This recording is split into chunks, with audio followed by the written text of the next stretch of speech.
Iceland is a place where the planet is absolutely alive. This is a place where literally the crust of the earth is ripping apart. New land is being made, volcanoes are emerging, and it's at high latitude. It's cold much of the year, and so volcanoes are emerging in many cases beneath glaciers. So you have fire, you have ice. What more could you want? Eyjafjallajökull produced a great deal of ash. There was a lot of mixing of water with magma as it was rising to the surface, which I think everyone knows brought air traffic in Western Europe to a near standstill for a while. And people are quite intrigued by its recent eruption, the eruption last year. The 3 times that it's known to have erupted during human history on the island have all been precursors to a major Katla eruption, which came not too long afterwards, within a year or so.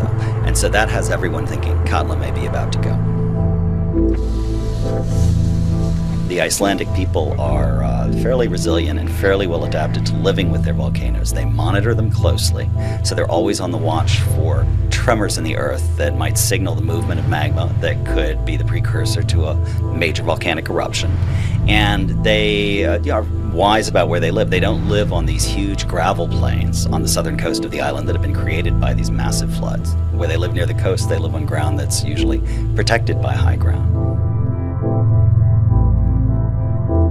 When Katla erupts, almost certainly it will melt ice, and if it's a major eruption, as it well may be, it's liable to melt a lot of ice beneath the ice cap that sits atop it. What that will do is release a very sizable flood.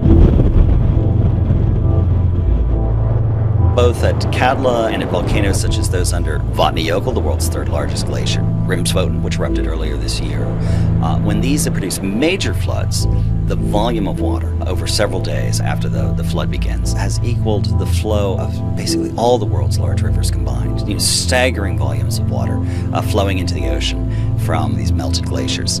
It doesn't last that long, but of course during the time while it's going on, it's quite catastrophic.